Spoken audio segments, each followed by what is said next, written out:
O mercado imobiliário vai mudar. Quem fizer do mesmo jeito é a mesma coisa que mandar com um carro bom com um mapa velho. Né? Pode ser que tenha algum problema. Em média, uma indústria automotiva ela tem em torno de 20 contratos com fornecedores, prestadores de serviço.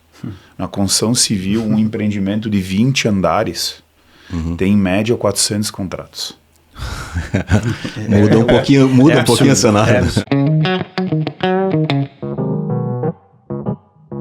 Olá a todos, sejam muito bem-vindos a mais uma edição do DSF Cast. Pessoas, ideias e estratégias que impulsionam negócios.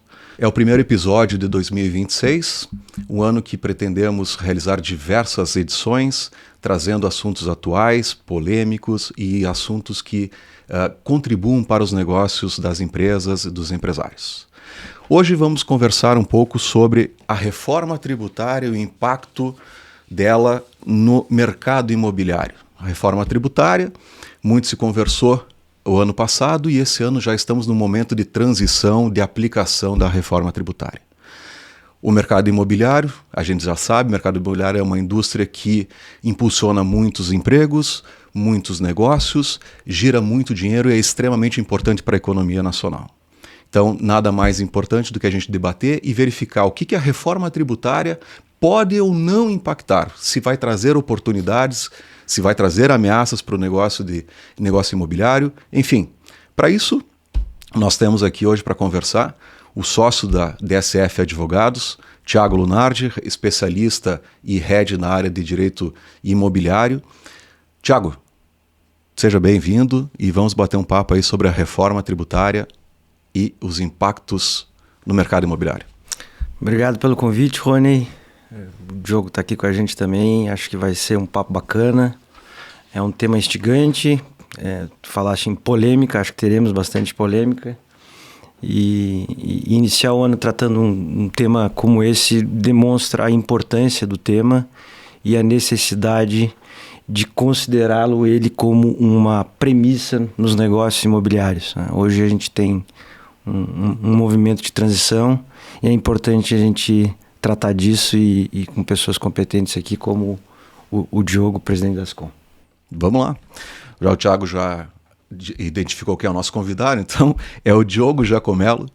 O Diogo, ele é engenheiro de formação, ele é proprietário do Grupo Belmais, que reúne a empresa Belmais Construtora e Extrema Incorporadora e a Extrema Stay, engenheiro civil, pai do Vicente e da Helena, isso talvez é o grande... Né? É o principal de todos nós, né? Os nossos filhos, nossa família.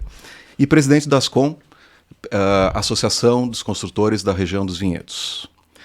Diogo, muito obrigado pela tua presença, seja bem-vindo e que tenhamos um bom bate-papo aí. Bom dia, pessoal.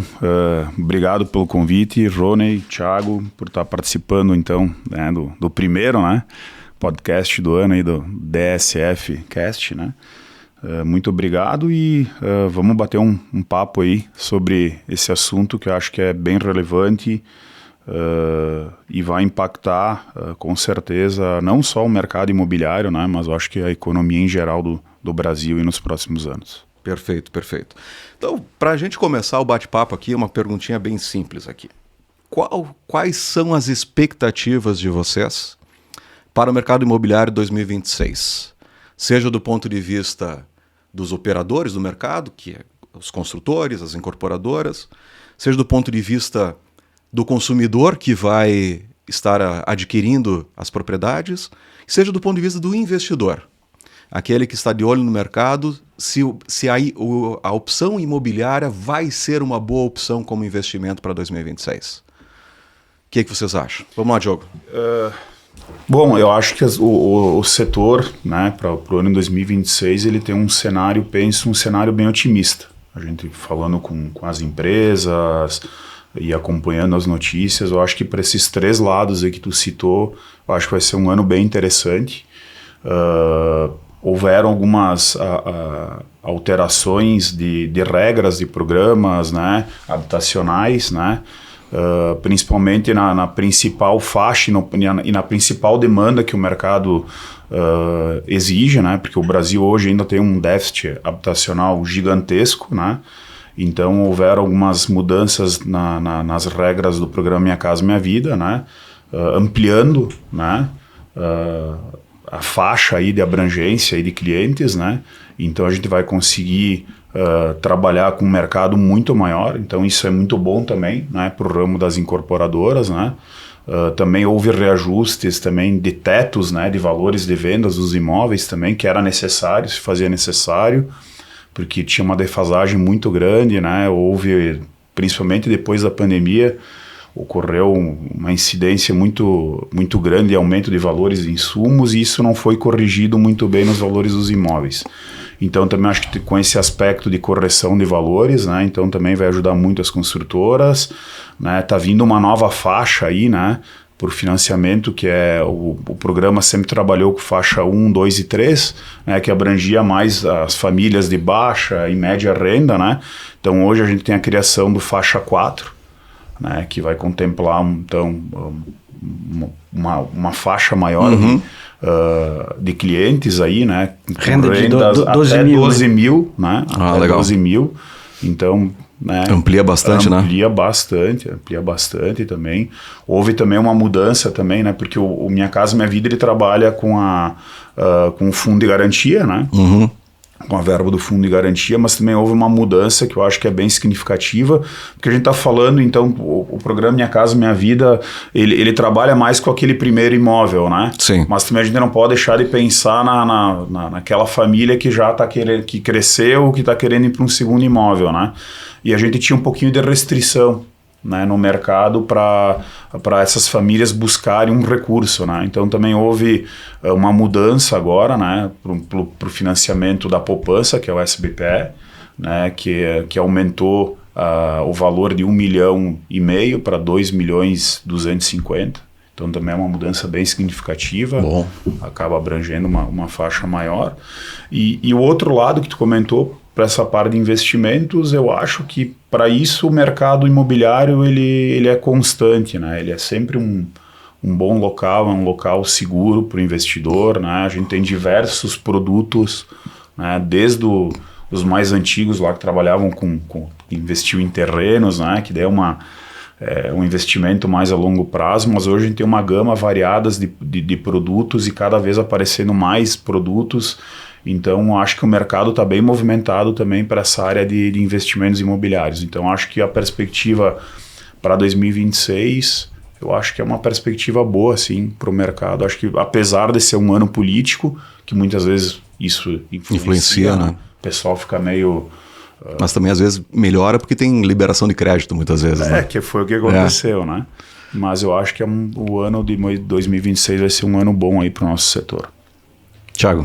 A linha é essa. O setor da construção civil tem um papel econômico muito importante, né, Diogo? É um setor que, em termos de participação no PIB, chega quase a 9%, 8% e alguma coisa, né? O déficit habitacional, últimos dados divulgados, são de 6 milhões de unidades. O setor é resiliente, já passou por diversas circunstâncias. Nós tivemos uma experiência na pandemia, né, que o mercado se reinventou. E acho que 2026, a questão política, ela até, eu acho que ela favorece na medida que medidas de cunho econômico, né, foram tomadas, né? O governo sempre se escora na construção civil e a faixa do Minha Casa Minha Vida sempre é a mola propulsora, né? Acho que também tem a questão da taxa Selic, os financiamentos também têm uma participação no PIB relevante, né? 9 e pouco por cento, se não me engano, de participação no PIB, assim, de giro rápido, né? Porque se tu for imaginar a capacidade que tem de tomada de financiamento, se tu baixa a taxa Selic e com produto né, no mercado, isso tem um impacto rápido aí. Então eu acho que o mercado vai sim se movimentar em 26. Os desafios virão também, né? Porque a reforma tributária, apesar de ela ter uma pegada mais forte em 27, 26 é o ano da transição, da transição da organização. Exato. Então, quando a gente fala em investimento, por exemplo, em investidores no mercado imobiliário, essa dinâmica eu acho que vai ter uma necessidade de um olhar um pouco diferente do que se tinha antes, né? Eu digo que quem fizer do mesmo jeito é a mesma coisa que mandar com um carro bom com um mapa velho. Né? Pode ser que tenha algum problema. Então, ao mesmo tempo que é de oportunidade, eu acho fundamental um olhar um pouco diferente, principalmente no que diz respeito às estruturações do negócio. Acho que isso vai ter um impacto relevante, né?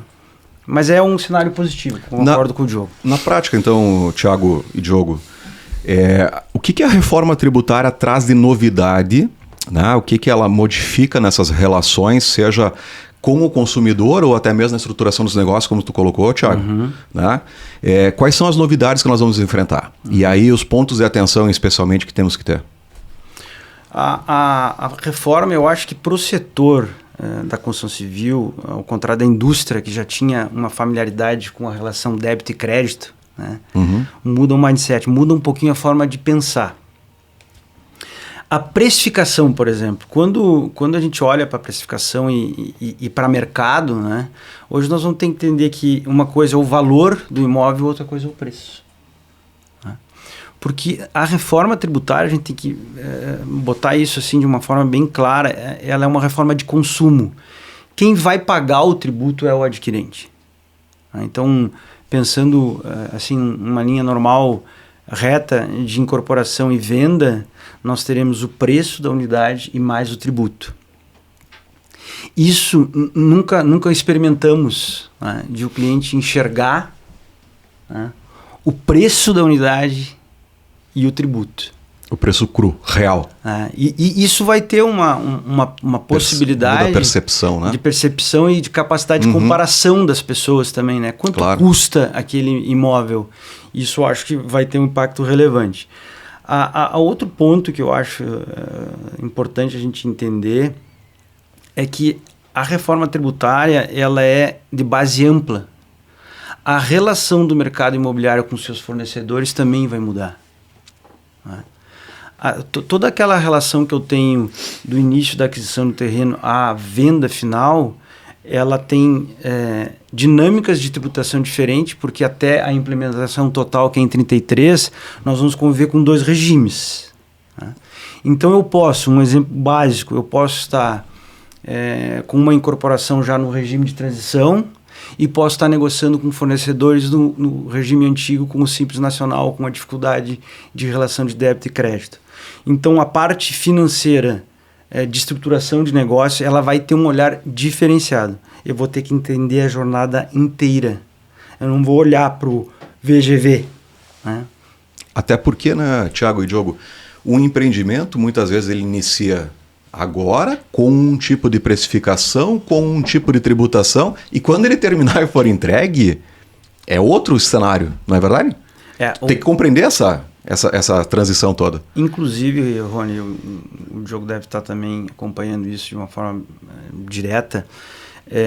A reforma tratou o setor imobiliário de uma forma diferenciada. Né? Ele tem um regime específico, justamente por esse ciclo de produção muito longo. Né? Perfeito. Se a gente for olhar, comparar com a indústria, eu compro insumo, eu industrializo e vendo isso um ciclo, sei lá, 2 dias, 3 dias, dependendo o tipo de produto. A construção civil, se a gente for olhar do início da aquisição do terreno até a entrega e, digamos, quando expira o prazo de garantia, nós podemos estar falando de 14 anos. Então, tu imagina uma relação de tributação da aquisição do terreno, sim, à construção de um imóvel e a entrega e o período de assistência, a prestação de serviços, insumos, é múltiplo. É complexo. É complexo. Bem colocado. É bem isso mesmo. Dentro da cadeia desculpa te interromper, não, vai lá, né? Da indústria e a construção civil é uma indústria, né? A gente tem o produto, eu desconheço um produto de período de maturação tão longo quanto o nosso, né? Então a gente tem essa peculiaridade que acaba dando uma complexidade grande para o nosso negócio, né? Então por isso que realmente tu está falando aí, nós temos que pensar numa reestruturação mesmo, né? E eu até tenho uma informação, assim, a gente participou de um evento com a Ascom aí com o CEBIC, que é a Câmara da brasileira da indústria da construção. Eles trouxeram um dado e geralmente a gente gosta de nos comparar muito com o setor automotivo, assim, né? Que a gente busca, né? Daqui a pouco, nunca a gente vai chegar, né? Mas a gente busca como parâmetro de produtividade esse setor, né? A complexidade é tanta no nosso setor que eles usam sempre esse exemplo. Em média, uma indústria automotiva ela tem em torno de 20 contratos com fornecedores, prestadores de serviço. Na construção civil, um empreendimento de 20 andares tem em média 400 contratos. Muda um pouquinho o cenário. É absurdo. Então, quando tu imagina a gente agora ter que lidar, né, com isso aí, com essa parte de creditação, débito, enfim, né, tem empresas de várias naturezas aí, do simples, do presumido. Então é um desafio bem grande, né? Então... E Diogo, o pessoal do setor, né? Tu como presidente das Contos tem essa visão panorâmica de toda essa indústria, especialmente aqui na nossa região. Tu pode dizer que o empresário do ramo ele já está adaptado, está se adaptando, ou daqui a pouco ainda não está preparado, nem pensou em se preparar para esse momento? Então, Rony, eu acho que o empresário... É que tem vários atores aí, né? As incorporadoras, eu acho que sim. Né? Dentro da cadeia, e os incorporadores, eu acho que sim, já estão preocupados, né? Estão com muitas incertezas ainda, né? Já estão buscando se estruturar. Mas os outros agentes que compõem o setor aí, né? Que, como te comentei, os outros 399 atores aí desse exemplo que eu dei, eu acho que ainda não. Acho que, né, são, principalmente na nossa região, né, são empresas, a maioria, por exemplo, né, que trabalham no regime do simples aí, né, então ainda acho que eles não têm muita noção disso. E eu acho que isso de repente vai ser um problema. Né? Porque também é uma característica do nosso setor a informalidade. Que eu acho que isso a médio e longo prazo vai ser benéfico para o setor, trazer uma formalidade maior, né? A tendência é eliminar a informalidade. Né? E eu acho que isso vai ser benéfico para nós, né? Porque muitas vezes tu acaba, como o setor como um todo trabalha, né, nessa situação, tu eventualmente tu também, né, todos acabam eventualmente também tendo essa situação, né, de trabalhar com empresas ou com fornecedores, né, que tem essa característica. Então acho que isso a médio e longo prazo, por exemplo, é um ponto positivo da reforma, né? Trazer uma formalidade maior que, consequentemente, vai trazer uma qualificação melhor para essas empresas. Né? Exato, perfeito. Então, acho que... O Diogo traz o ponto eu acho que tem 2 pontos da fala dele que são importantes a gente destacar. A parte da preparação do setor, da cadeia, né? Dos sistemistas, fazendo aí uma alusão ao setor automotivo, né? Nós já passamos em determinado momento assim, algumas dificuldades no que diz respeito à parte de terceirização, né? Não sei se tu lembra, tivemos aí uma batalha muito grande, inclusive com órgãos de fiscalização, enfim. E naquele momento, falaste da CEBIC, a CEBIC foi decisiva e junto com o Sinduscom dos estados, né? Fez um trabalho de preparação desses terceiros, né? De conscientizar as incorporadoras e construtoras com mais estrutura, de ajudá-los e prepará-los para, de fato, caracterizar uma terceirização e não uma mera cessão de mão de obra, enfim. E acho que nós vamos passar por isso de novo. Né? O setor mais preparado vai acabar, por necessidade, preparando algumas empresas que estão ao seu redor. A qualificação dos fornecedores e prestadores de serviço pode ser um grande diferencial. No que diz respeito à informalidade, né, Diogo, a gente vê que às vezes a informalidade é por ignorância, por falta de conhecimento. E nós temos um elemento novo, que é a tecnologia. Nós não podemos esquecer que a reforma tributária está totalmente conectada com a tecnologia. A reforma tributária, uma vez implementada no mundo que ela está nos apresentando, a gente tem que lembrar que o tributo não vai nem ficar na conta do empresário, né? É direto. Para o sócio maior. Né, que a gente tem lá, né, o nosso sócio recebe junto conosco. E Né? ele tem garantia de receber. Ele tem garantia. Então, assim, nós não podemos esquecer que aquele cara que tinha como estratégia de negócio trabalhar com o valor do tributo por um tempo, fazendo um caixa, ele também não vai estar lá. Não vai ter, né? E aí eu conecto com uma questão da reforma tributária que ela vai dar um impacto direto, num primeiro momento, no fluxo de caixa. Né?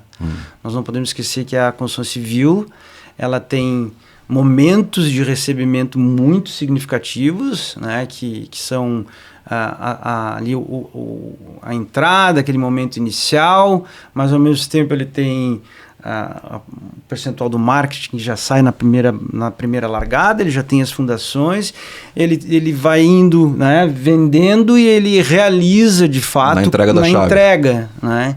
Então nós temos esse desencaixe aí, e no relacionamento com os fornecedores, essa relação débito e crédito pode ser fundamental. Né? Então nós vamos precisar olhar para os negócios, aí volta a questão, né, de olhar que a reforma tributária não é uma questão de pagar mais imposto, né? É uma questão de sobrevivência, de competitividade, de organização, de estratégia. Eu acho que vai ter muito disso. Né? Ou seja, daqui a pouco pode ser uma oportunidade, eu não tenho dúvida, para a empresa que está se estruturando e está pensando nisso de forma antecipada. Quando tiver que aplicar, ela já vai estar com a estrutura pronta, vai estar com seus fornecedores preparados, fornecedores adequados para gerar os respectivos créditos. Ou seja, sai na frente. Sai muito na frente, não tenho dúvida disso. Inclusive, a percepção que a gente tem conversando, porque a reforma ela veio e trouxe o primeiro impacto, né? Tu vai mastigando ela, tu vai entendendo e ela tem um norte. A passagem até 33... ela é dura, mas ela tem um norte. Então, a própria viabilidade, né, Diogo? Hoje tu tem condições, se tiver preparação para isso, e aí a gente fala de uma estrutura um pouco maior, e isso tem a questão de custo também, né? Porque a viabilidade não vai ser aquela mais assim no cheiro, né? Tu vai ter que calcular de fato. Então, estudo de viabilidade, contadores, né? A capacidade de que uma assessoria contábil e jurídica junto tem de vislumbrar essa cadeia toda e estruturar algo que não impacte no teu caixa e te coloque de uma forma competitiva, né, no período de produção, que a gente chama, eu acho que vai ser um diferencial. Então, é uma oportunidade, Rony. Eu acho, com certeza, vai ser esse período de transição, de implementação dessa nova legislação. Eu acho que para as empresas isso aí em qualquer mudança, né, política, econômica, né, as que estão hoje mais bem estruturadas, enfim, vão sofrer um pouquinho menos, né, mas as que não estão tão assim organizadas, né, vão sofrer um pouquinho mais. Mas eu acho que isso, com certeza, vai qualificar, né? E não só o setor da construção civil, acho que todos, né? E para a construção civil, eu acho que a minha perspectiva, até por um exemplo que eu tive há poucos meses, né? Que é o que a gente precisa muito dentro do nosso setor, é que a gente busque, de fato, a industrialização do nosso setor, né? A construção civil é um setor muito artesanal ainda, muito artesanal, e essa condição te traz muita incerteza, prejudica a qualificação do teu produto, e a gente não pode mais perder tempo. Então, assim, a minha esperança, a minha perspectiva com a reforma é que ela empurre de uma vez por todas o nosso setor para esse caminho que hoje é sem volta e a gente ainda não consegue ir, que é a industrialização do nosso setor, que ainda é muito arcaico, é muito manufaturado, né? A gente tem que, de uma vez por todas, ir para esse caminho, e eu vejo por tudo que eu estou entendendo, né, com as informações que estão vindo dessa reforma, é que, quem sabe, o setor possa se uma vez por toda ir para esse caminho, né? Se transformar para ser mais industrializado, né? E o que é importante, tu colocou, né? É um caminho sem volta, né? É estranho quando a gente conversa com empresários, e aí não é só do setor da construção civil, né? Basicamente todos os setores, Tem determinados ramos que não estão se preparando e até de certo modo questionando se vai realmente entrar em vigor. É uma realidade, não temos mais o que fazer. As informações, a legislação já está aí, claro, vai ter algumas complementações, regulamentações, está tudo certo, mas o grosso, a ideia principal já está posta. Né? É o caso do empresário, do empreendedor, verificar, se adequar e se preparar para isso. Não tem volta, como tu diz, né, Diogo? Não, eu acho que isso, a reforma, né, olhando um olhar mais amplo, ela é benéfica para o Brasil como um todo, né? Porque a gente possui um sistema tributário, não sei se ele não é o mais complexo, mas com certeza ele é um dos mais complexos do mundo, né?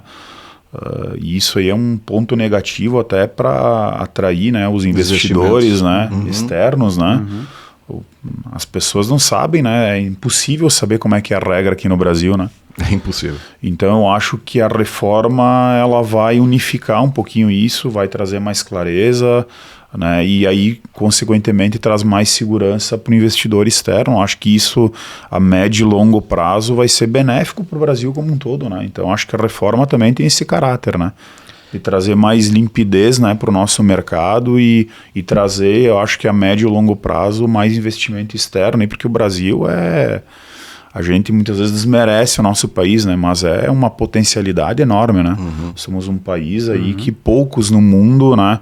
Pela nossa área, pelas nossas capacidades, né? Em tudo que a gente tem de crescimento. Então acho que a reforma de repente vai nos trazer esse benefício de atrair mais esse investimento externo também. E tem muito o que fazer na construção aqui no Brasil, né? Em termos de construção. Tanto na parte habitacional e principalmente também na... Meu Deus do céu. Né? Muita coisa, né? O Brasil é muito atrasado na parte da infraestrutura. Né? E Diogo, parece que nesse momento a gente tem dois cenários, né? Que o Thiago trouxe antes desse momento de transição e tal. Uma coisa é o empreendedor que está pensando no empreendimento, então ele já vai colocar esse empreendimento sob a luz da nova legislação.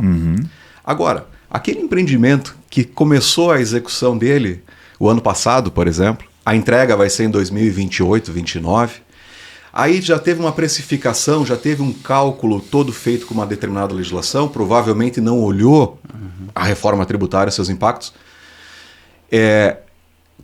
Como é que, na prática, Diogo, isso vai ser feito pelo empreendedor? Porque vai mudar as incidências, os custos, né? E a forma de cálculo da tributação. Como é que ele vai fazer essa transição no empreendimento que já está em andamento? E ele já passou preço, ele já contratou com o consumidor? Quer dizer, é uma situação bem complexa e delicada para ser levada à frente. O que eu acho, Rony e Thiago, né? Na minha visão, eu acho que num primeiro momento... A construção civil ela pode trabalhar, as empresas podem optar até o final de 28, né? Exatamente. Por ainda trabalhar com o atual regime, né? Que é o nosso modelo de RET normal, né? Pelo que eu conversei e pelo que eu estou sentindo, eu acho que até lá poucas empresas vão migrar já para o novo modelo. Elas vão ainda seguir trabalhando ainda com a metodologia atual. Então acho que não vai ter muita mudança nos próximos anos, aí, esse ano, né? 27 e 28. Eu acho que essa virada de chave de fato, e as empresas estão se preparando para isso. Eu digo médias e pequenas empresas, né? Empresas, né, gigantes e da construção, que já trabalham, né, no lucro real, aí, que já tem daqui a pouco essa expertise aí de débito e crédito, né, enfim. Essas sim, de repente, né, eu também não tenho esse conhecimento. Pode elas ser têm uma estrutura? Tem. Essas pode ser que daqui a pouco já comecem a surfar já na nova legislação. Mas no mercado em geral como um todo, e principalmente aqui para a nossa região, eu acho que essa realidade de fato vai ser um pouquinho mais lá na frente. As empresas vão começar a entender, estudar agora a nova reforma e se preparando, mas de fato para se imergir e atuar no mercado, eu acho que é só lá por 28, 29. Porque mesmo assim a legislação permite que um incorporações, né, até o final de 28, elas ainda atuem sobre o regime atual. Então, muitas vezes tu registra uma incorporação e tu só vai iniciar aquela obra 1 ano depois. Isso. Então, pode ser que se estenda ainda um pouquinho mais. Tua pergunta é boa e talvez a virada de chave, como o Diogo falou, ela pode vir antes ou depois, depende da estratégia. Uhum. Com o passar do tempo, a gente vai analisando e vai observando os movimentos das empresas, né?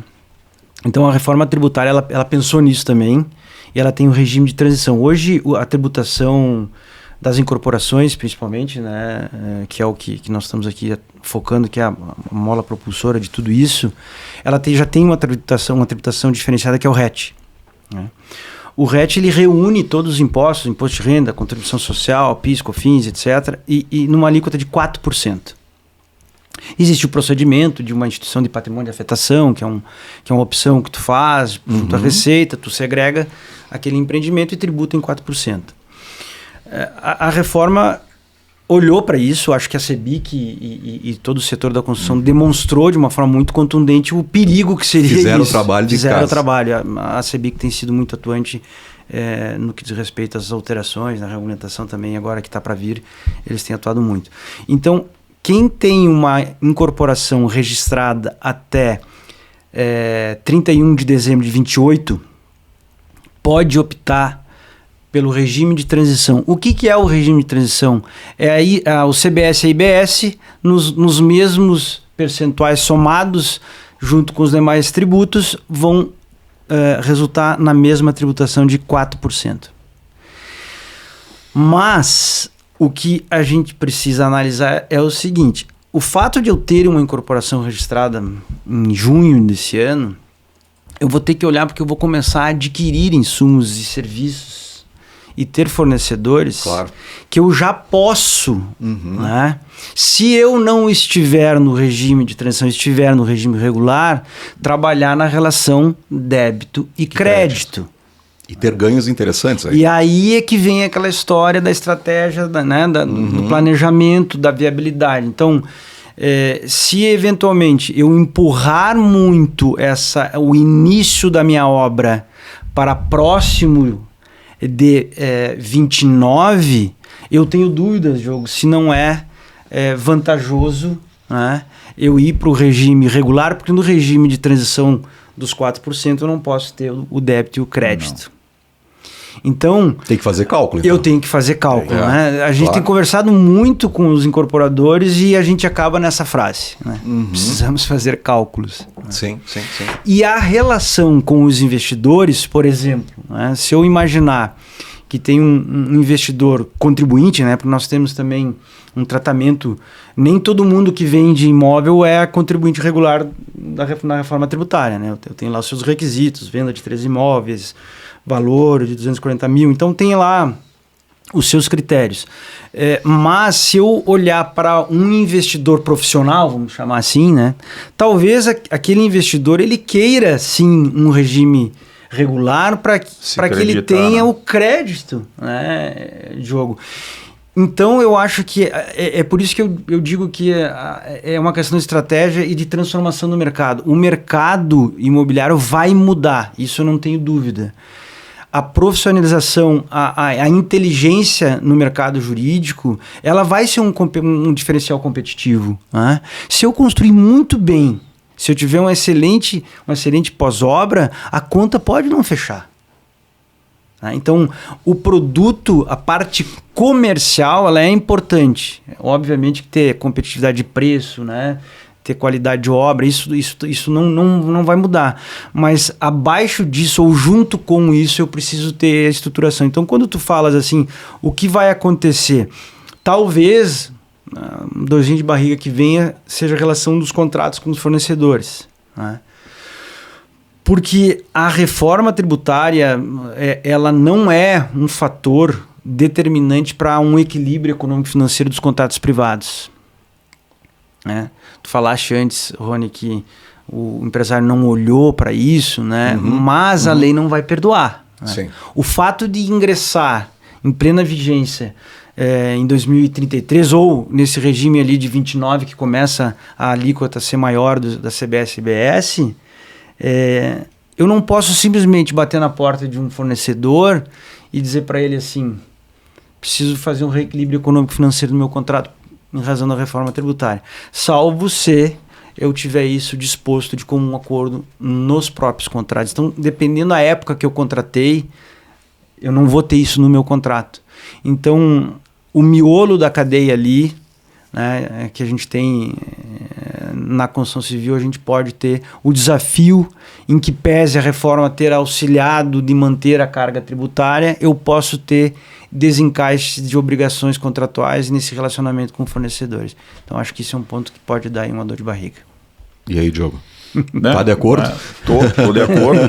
Com esse cenário? E aí eu volto, até o Thiago tinha pontuado antes, é que nós vamos ter, principalmente as incorporadoras, né? Ela vai ter um papel muito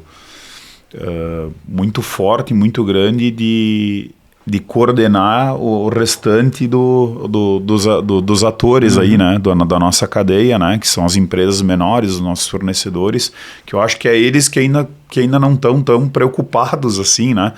Então a gente vai ter que fazer esse papel de fiscalização, de orientação, né, para eles o mais rápido possível se adequarem, né, para eles entenderem que sim, que vai ter uma mudança, e se eles não se adequarem, eles vão ficar fora. Eles vão ficar fora, né? Então acho que a gente vai ter esse papel, né? E a gente tem essa preocupação hoje, né? Principalmente em cidades menores, né? Quanto menor a cidade, eu acho que as empresas são um pouquinho menores e, consequentemente, eles têm menos informação ainda, né? Então, por exemplo, né, na minha empresa eu tenho obras na região metropolitana, então tu já nota que lá os fornecedores... O mercado já está se regulando, né? Já. Os fornecedores, tu senta, né, com o proprietário de algum negócio, do ramo, todos já estão com a reforma tributária na cabeça. E tu vai já para regiões menores, o pessoal não está tão preocupado, né? Só que a reforma é no Brasil, né? Sim. Então a regra vale para todo mundo, né? Para tu ter uma ideia, Rony, as consultoras de São Paulo já iniciaram um processo de comunicação aos fornecedores no que diz respeito ao Simples. Então elas já estão comunicando que 2029... as maiores, né, que obviamente vão ter essa relação débito e crédito como estratégia, né, já comunicaram os fornecedores, já têm formalizado a necessidade de adaptação à reforma, que não contratarão se permanecerem no simples, que não vai gerar crédito. Não vai gerar crédito. Mas, Thiago, eu tenho uma dúvida.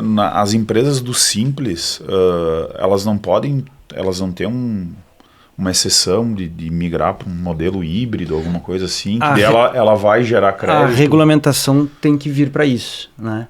Mas a relação que a gente fala de débito e crédito é muito ampla, no sentido de quanto maior o tamanho do meu fornecedor, mais capacidade eu tenho de estar aderindo a ele, né? E trazer ele como estratégia para dentro do meu negócio.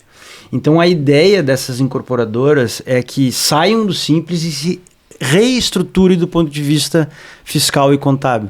É um inverso. Né? Então eles não querem que a relação permaneça igual, eles querem mudar a forma de relacionamento para ter os players, né, de uma maneira muito mais abrangente. Então isso vai acontecer. Né? Certo. É um movimento que vai acontecer. Eu não acredito que eles fiquem de fora completamente do processo, mas é o que tu falaste, né, Diogo? Nós teremos uma profissionalização, não tenha dúvida. Né?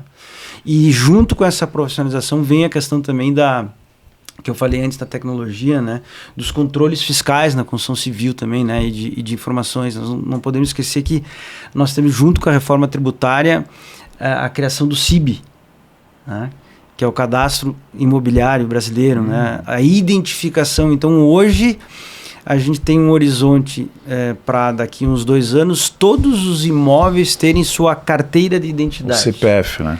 Vão ter a sua carteira, seu CPF e vão ter um valor de referência, que a reforma tributária também traz isso, né?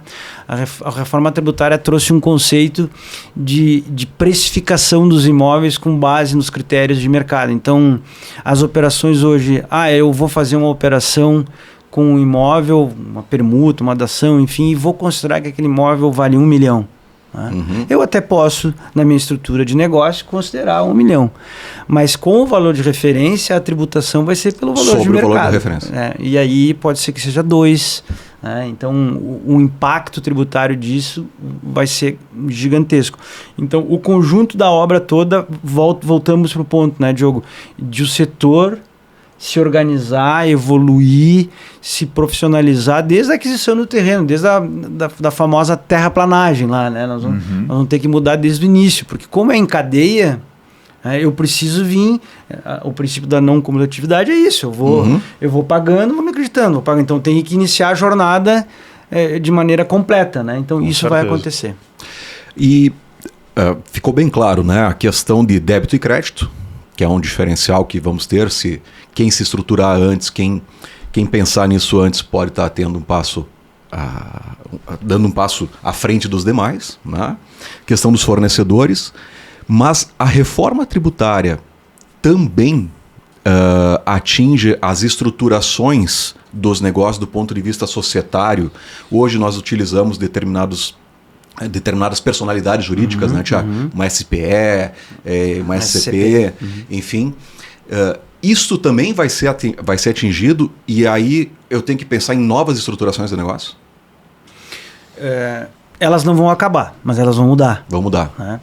Porque junto com a reforma tributária da atividade do consumo, né, nós temos a reforma também do imposto de renda, né, que tributa dividendos. Então, tu imagina numa estrutura societária, né, em que eu tenho lá uma SPE, a distribuição dos dividendos para o meu investidor vai ser impactada. Com certeza. Né? Então, ela talvez mude em algum aspecto, né? Talvez as próprias SCPs também, que muitas vezes são utilizadas para captação de recursos, né?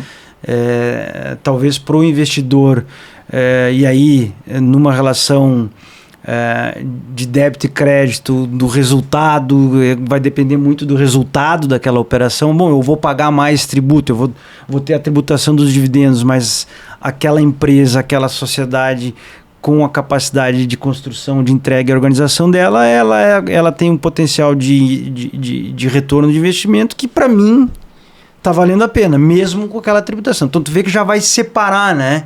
Eu já vou olhar para uma empresa, para quem vai montar uma SPE de papel, eu já vou olhar diferente para quem vai montar uma SPE com performance, com entrega. Então, isso já, nessa dinâmica, já vai alterar. Do ponto de vista operacional, obviamente que quando eu tenho veículos já consolidados, como SCP, SPE, os principais, né, que a gente vê, eu não acredito que eu fuja deles completamente, porque eles são veículos eficazes ainda, mesmo com a reforma tributária. Porque eles estabelecem a alocação de risco de uma maneira sólida, né? A reforma não impactou nisso. Né? Eu consigo ter a alocação dos riscos desproporcionais à questão da participação societária. Né? Eu consigo dar uma certa privacidade para aquele investidor que quer colocar no SCP, não quer ter ingerência, mas também não quer de forma ostensiva, mas eu vou precisar demonstrar para aquele investidor, né, Diogo, a jornada. Né? Claro. Não é o VGV, sim, não é a margem, porque ela tem que ser muito bem estruturada, porque eu posso não chegar naquele número que eu estou prometendo. Né? Então, talvez as relações elas permaneçam do ponto de vista de estruturas jurídicas, mas com um grau de sofisticação maior, né, de aprofundamento dos números. Eu vou dar um exemplo, assim, muitas vezes eu faço um aporte e tenho, se não garantido, né, eu tenho uma taxa de retorno já estabelecida. E eu estou fazendo isso há tempo, eu consigo, como empreendedor, como incorporador, consigo chegar lá. Será que eu vou conseguir com todas essas mudanças tributárias que vêm, o fluxo de caixa, como é que eu vou distribuir esse resultado, que momento eu vou ter o dinheiro para entregar para esse investidor? Se eu estou um pouquinho esgoelado ali na questão dos insumos, estou pagando tributo, estou me esperando para acreditar. Porque a reforma traz ali também uma possibilidade de tu ser ressarcido se tu não compensar, né? A reforma traz um mecanismo de ressarcimento que em tese seria em 30 dias. Então a gente tem que ser otimista para também imaginar que isso, quando eu não compenso, quando eu não acredito, eu recebo de volta. Então, eu acho que elas não acabam, as estruturas convencionais não acabam, mas elas terão um grau de sofisticação, mas daí não é sofisticação jurídica só, né? É de precificação de produto, é de demonstrações contábeis. Eu acho que vai dar um caráter um pouco mais técnico para essa relação do que meramente aporte e como se fosse aquele empréstimo, digamos assim, né?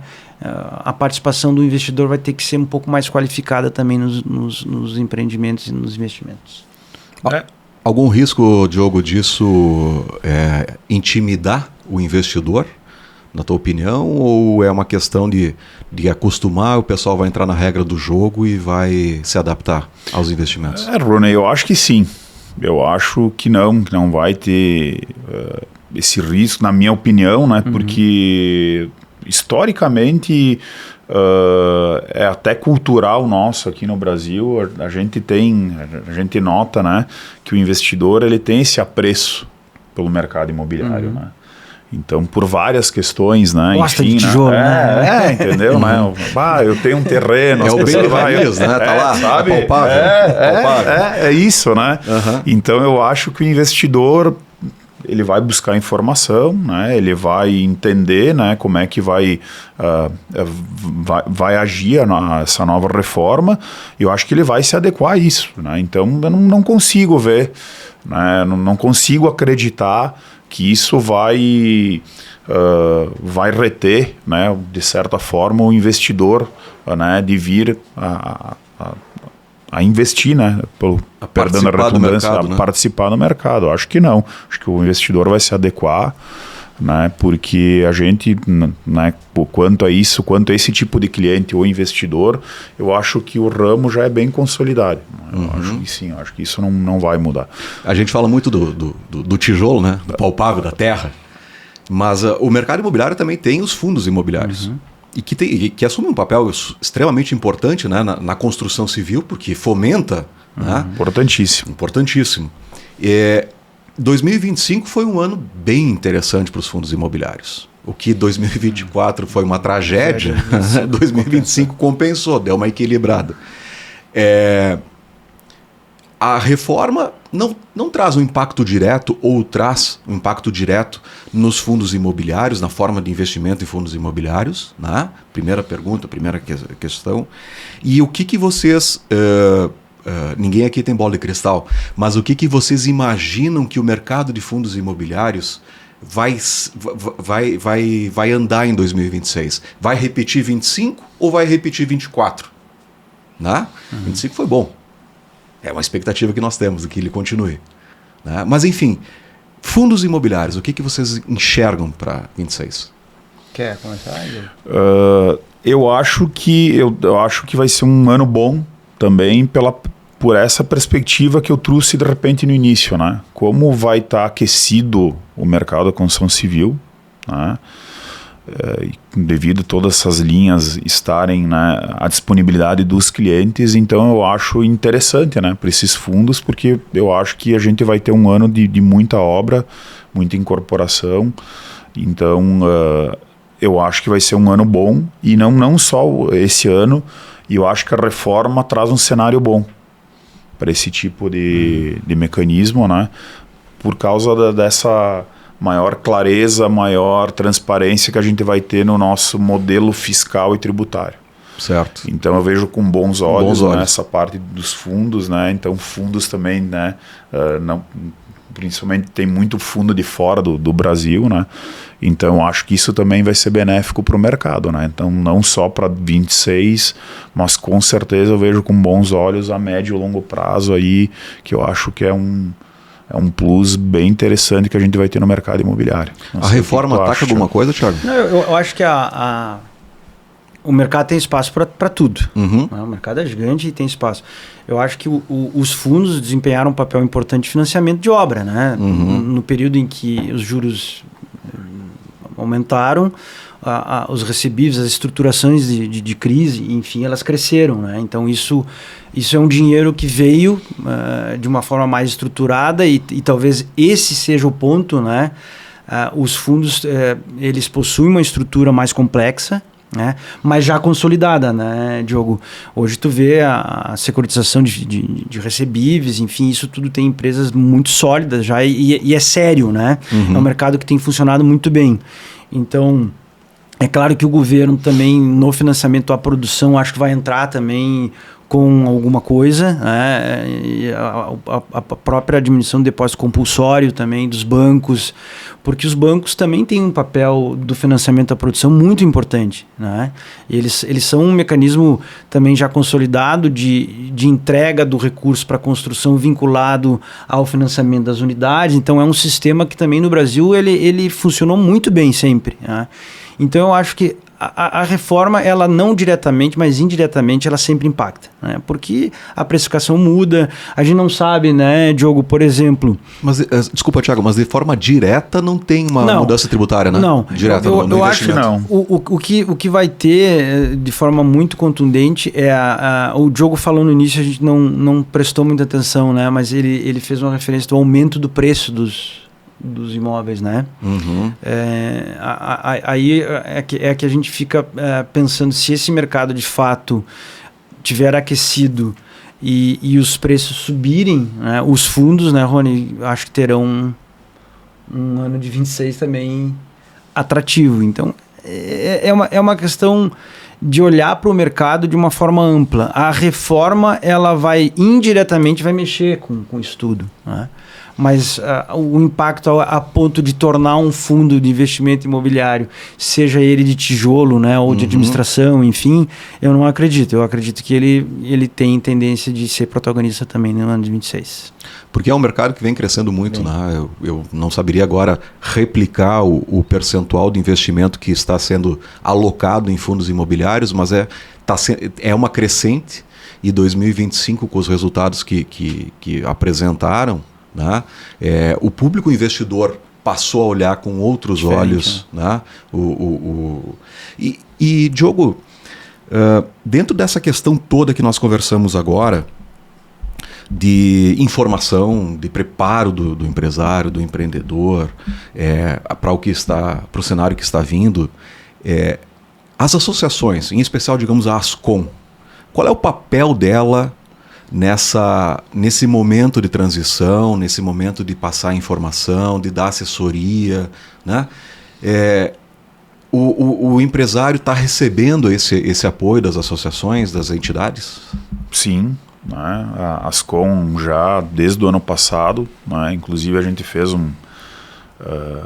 qual que é a função, assim, né? Todo mundo muitas vezes me pergunta, tu tá lá na Ascom. Eu fui, né? Eu tô a segunda gestão que eu participo, a primeira eu fui diretor financeiro, então agora eu me tornei presidente. E aí muitas vezes era corriqueira essa pergunta, mas o que a Ascom faz, o que a Ascom é? Então a Ascom tem uma série de funções, né? A gente é uma associação hoje com 130 empresas, né, do ramo aqui, então é uma quantidade significativa. Quais são as cidades que são atingidas pelas Ascom? Bento, Gonçalves, Garibaldi e Carlos Barbosa. E 130 empresas. Né? Então, assim, é um número bem considerável. Né? Bem. E a gente, de fato, entrega bastante coisa para essas empresas. Né? Então, a gente faz principalmente uma interação entre elas. Né? A gente tem um calendário muito ativo durante o ano. A gente está sempre elaborando palestras, eventos com os assuntos mais importantes do momento. Então, por exemplo, ano passado a gente fez um evento juntamente com a Dupont, Spiller, né? Fadanelli, né? Que foi assim, a gente teve um feedback dos associados, todo mundo mandando assim, eu quero mais. Que então bom, a gente já tem data marcada? Assim, para 26 a gente tem que marcar uma próxima. Assim, foi uma... Qual é a data? Né? O Thiago participou, né? Nós achamos que assustamos ele, então não foi tanto. Vai dar para voltar. Sobreviveu. Foi assim...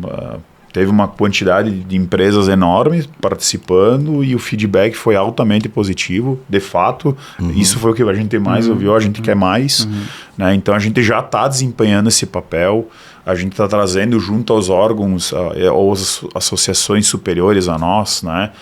A gente tem uma relação muito boa com o Sinduscom, propriamente com o CEBIC, a gente tem, a Ascom tem um evento bianual, que é o principal evento, que é o Meeting da Construção, que a gente sempre traz para esse meeting um tema relevante do momento e pessoas, né, e atores relevantes também.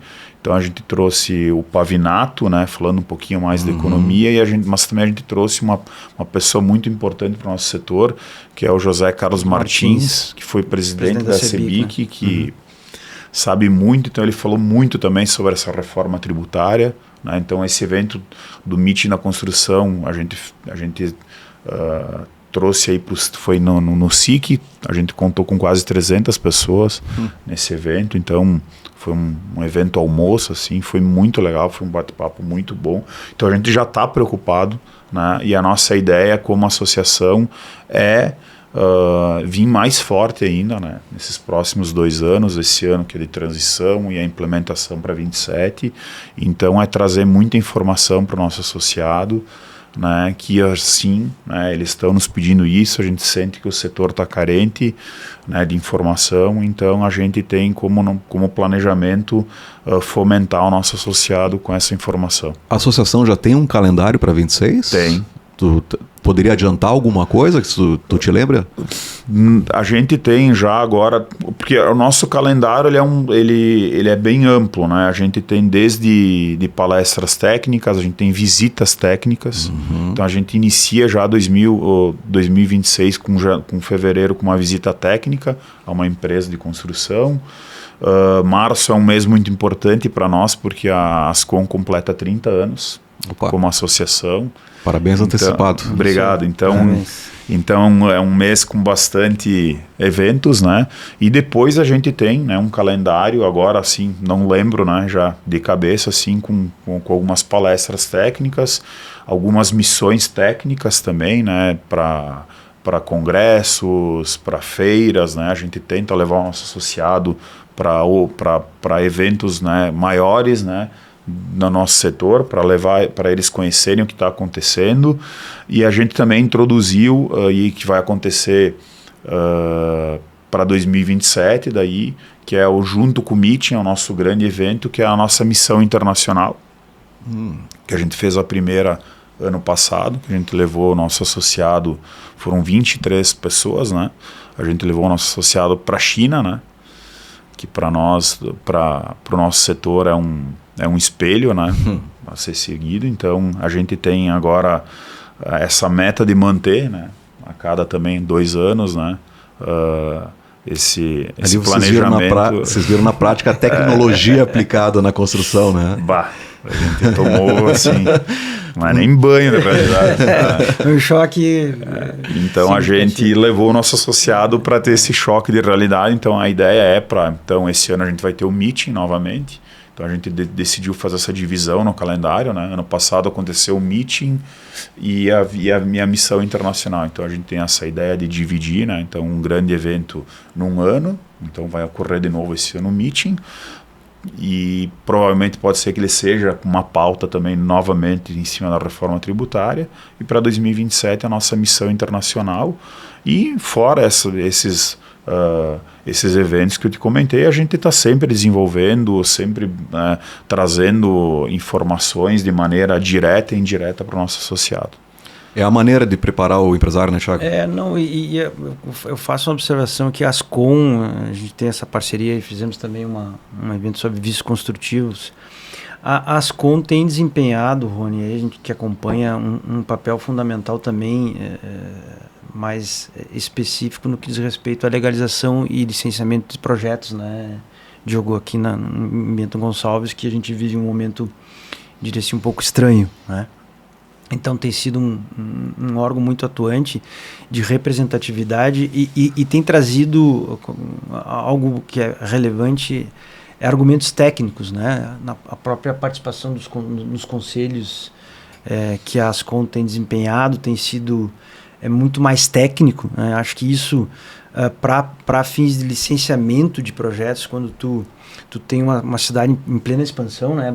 Bento tem uma característica muito peculiar, que ela é industrial, ela é turística, tem a vitivinicultura, e a organização da ocupação desses espaços passa por uma visão também de gente grande. E acho que o papel da Ascom tem sido esse, né? De demonstrar a compatibilidade disso, a capacidade que a cidade tem de conciliar isso, e junto com o Sinduscom e a CEBIC, eu acho que no momento que estamos vivendo, essa representatividade, que ela é mais do que institucional e política, ela é muito técnica, né? Isso faz toda a diferença. Se tu olhares para a reforma tributária, tu vai ver que isso está materializado em artigos específicos da tributação de imóveis. Então, isso vai continuar e a Ascom tem desempenhado essas palestras técnicas. Eu tenho acompanhado os calendários, né? E é muito amplo também, é bacana porque a instituição ela passa conhecimento também, né? Diogo, eu tenho visto muito isso, assim, que tá de portas abertas e tem entregue muito conhecimento. E nessa batida de profissionalizar e industrializar os processos, acho que é um mecanismo mais eficiente, porque está aqui próximo, né? Está ali junto do empreendedor, então acho que, sem dúvida nenhuma, desempenha um papel fundamental. E é um setor que ele tem uma unidade, Diogo. Às vezes a gente vê alguns setores, né, em que existem associações que tentam trabalhar para aquele segmento, mas tu não encontra uma unidade de pensamento, tu não encontra uma união entre os empreendedores, por diversos motivos, que não vem ao caso agora aqui. O setor da construção civil, aqui nessas 3 cidades que tu colocaste, né, que são de abrangência da Ascom, existe esse trabalho conjunto? Existe, né, existe. E eu acho que é meio geral até, diria até... Eu não tenho tanto conhecimento fora do Rio Grande do Sul, né? Mas eu vejo que em outras regiões também. A gente tem um setor muito unido, né, nessa questão de buscar associações, buscar entidades para trazer os problemas do setor, sim, né? Sim, tá. A gente tem, sempre que a gente tem várias situações, né? Agora, por exemplo, a pauta é a reforma tributária, né? Mas na época da reforma trabalhista, né? Impactou muito. Impactou, essas associações foram fundamentais, então as empresas buscaram o setor, né, também para buscar informação, conhecimento, né? A gente teve uma grande mudança também, a gente teve a implementação no início da década passada da norma de desempenho, né, que é uma norma muito importante que também qualificou muito, né, o nosso setor também. Então, assim, as entidades tiveram um papel assim de informação, qualificação, né, levar de fato lá na fonte informação muito importante, né. Então, acho que o nosso setor tem essa característica, né? Eu vejo que Caxias tem um Sinduscom muito forte, Porto Alegre, o Sinduscom também é muito atuante, né? Gramado, Canela, eles também têm uma entidade lá muito forte. Então, eu vejo que, pelo menos aqui no Rio Grande do Sul, Santa Catarina também, eles têm entidades muito fortes. Eu vejo que, assim, a praça que eu conheço mais, o nosso setor, ele tem uma força, as entidades têm uma força muito grande e desempenham um papel importante para esses associados, com certeza. Perfeito. Alguma consideração, Thiago? Não, é isso aí. O momento exige isso também, né? A gente vê que a sociedade civil organizada, ela tem feito diferença em todos os setores, né? E na construção civil não é diferente. A gente não pode deixar de demonstrar as dores, né? As dificuldades. A gente tem na construção civil uma empregabilidade muito grande, né? É um setor que emprega muita gente. Isso é muito importante do ponto de vista social também, né, Diogo? E a construção civil, se a gente olhar, falaste da reforma tributária, se a gente for falar em termos de segurança do trabalho também, né, as empresas evoluíram muito também. Muito. A gente não pode esquecer que o setor ele tem dado respostas satisfatórias, né, significativas em vários segmentos, e esse é um deles, né? A gente... E aí talvez, eu vou puxar um pouco a brasa para o nosso assado, aqui talvez mais aqui no sul e sudeste, né? Não sei se em todo o país, mas aqui no sul, é só tu olhar aqui as obras de Bento aqui, né? Um capricho. Então acho que o setor, o cuidado, né? O setor tem se amadureceu, né? Tem se movimentado de uma forma bacana e muito bacana ver a evolução nesse sentido também. Bom, pessoal, eu acho que os principais pontos aí que a gente tinha que abordar e debater foram tratados aqui, né? Não sei se vocês têm algo mais a acrescentar, mas desde já passo para vocês aí para dar um recado final. Se tiver talvez alguma dica, alguma orientação final aí para o nosso público, em especial o público da construção civil. E também peço que, se vocês têm rede social, se a própria Ascom, o Diogo de forma particular, o Thiago, puder passar essas redes sociais para as pessoas acompanharem o trabalho de vocês, da associação, e também conhecer um pouco mais sobre o assunto de reforma tributária. Thiago, está contigo a palavra. Puxa vida, eu vou ter que procurar o LinkedIn aqui, que eu não sei de qual. Eu vou procurar o das enquanto isso. Não, como mensagem, assim, Rony e Diogo, acho que a gente tá na mesma página, e todo mundo acha que está vendo a necessidade de... A negação não vai funcionar, né? Quem olhar para a reforma e para esse momento com um espírito de vamos ver o que acontece, depois a gente resolve, né? Vai virar estatística, eu acho. Né?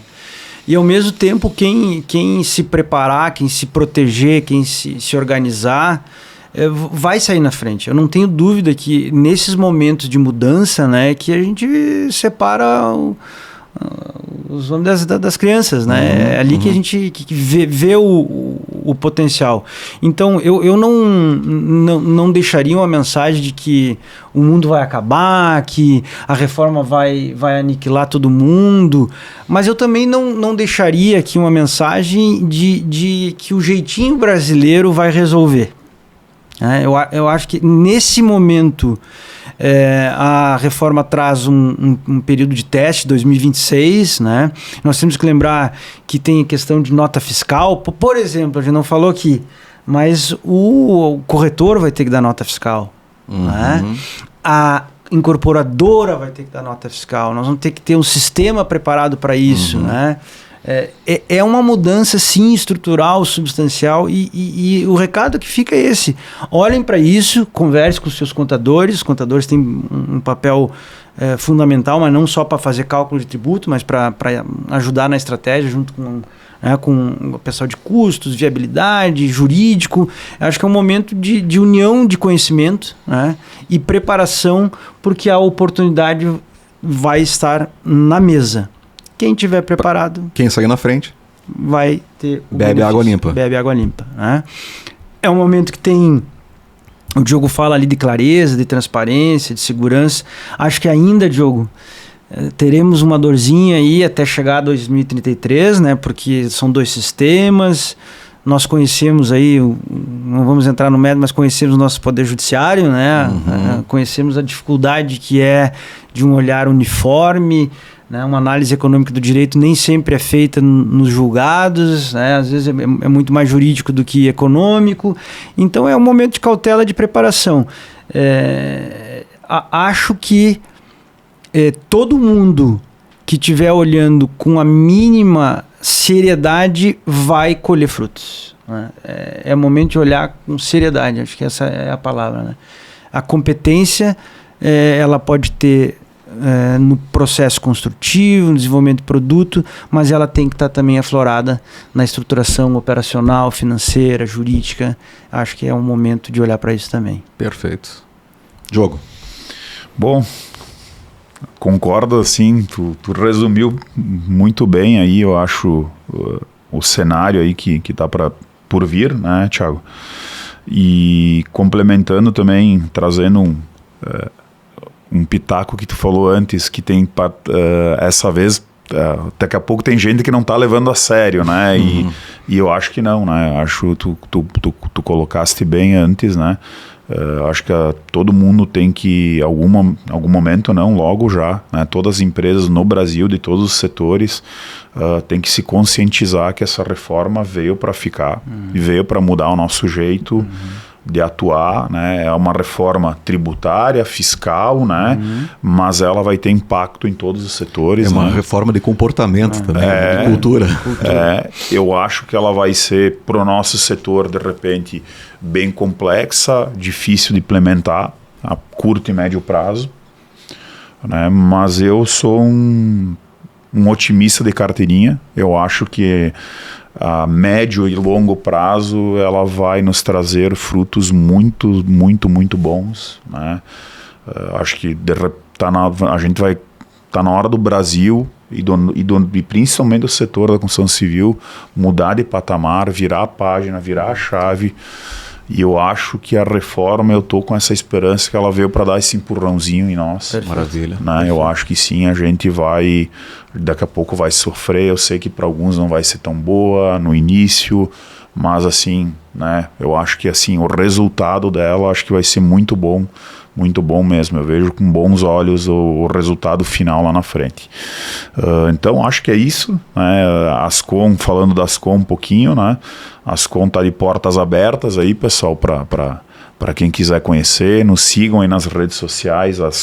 Eu sou um pouco ruim de rede social, mas eu acho que deve ser Ascom Vinhedos, né? Se botarem lá no Instagram. Vai encontrar. Vai encontrar. Nos sigam na nossa própria rede social, tem bastante informação, bastante conteúdo, tem informação de calendário anual, né, do que vai acontecer, das nossas palestras. A gente também tem o nosso site que está sempre super bem atualizado lá. Também constam todos os nossos patrocinadores, os nossos parceiros, que vocês são um deles, né? Então a gente é uma entidade também com bastante parceiros. A gente tem, por exemplo, 10 patrocinadores, 6 apoiadores. Então uma entidade bem forte, bem atuante. Como o Thiago comentou, além de promover e entregar muita coisa associada, a gente participa muito junto ao poder público, né? Através, né? Tu comentaste, e eu acho que é um ponto importante eu trazer isso para o pessoal. Hoje a gente tem uma profissional técnica contratada para trabalhar nos conselhos municipais, uma pessoa com muita experiência, isso faz toda a diferença. Uma arquiteta lá da cidade de Porto Alegre, com ampla experiência, né, na parte urbanística. Então ela veio para agregar muito, não só para a entidade, mas inclusive para o município. Então ela é contratada da Ascom, então ela está exercendo um papel muito importante. A Ascom também tem um papel social muito importante, né? A gente atua com várias associações aqui, sempre entregando o social também. A gente também, quando convocada, a gente também sempre atua de uma maneira forte, por exemplo, nas enchentes, né? A Ascom fez um trabalho muito bonito, a gente trabalhou aí muito forte nessa parte de restauração de estradas e pontes, né? Então a entidade, eu acho que ela tem eu também sou suspeito em falar dela, mas eu acho que a gente tem um protagonismo muito forte no município. Né? E eu acho que isso é importante, né, para os associados saberem e para a sociedade em geral saber disso, que a Ascom está aí para representar o setor e está aí também para contribuir, né, para a nossa região aqui dos vinhedos, para fazer uma região economicamente e socialmente melhor. Né? Maravilha. Bom, pessoal, obrigado pela participação de vocês. Iniciamos o ano muito bem, com esse bom debate, um tema extremamente relevante para um setor, para um segmento, para uma indústria que atinge tantas pessoas, né? Movimenta tanto a economia.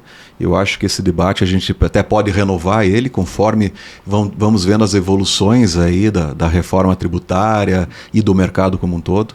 Então, de novo, obrigado para vocês. Foi uma honra recebê-los no primeiro episódio de 2026. E a você que nos segue e que nos ouviu hoje, muito obrigado pela audiência. siga DSF Cast no YouTube e no Spotify. Dá um like, dá uma curtida, ativa o sininho e divulgue os nossos episódios. E siga DSF Advogados nas suas redes sociais, LinkedIn e Instagram. E o canal do YouTube também. Muito obrigado a todos e até a próxima.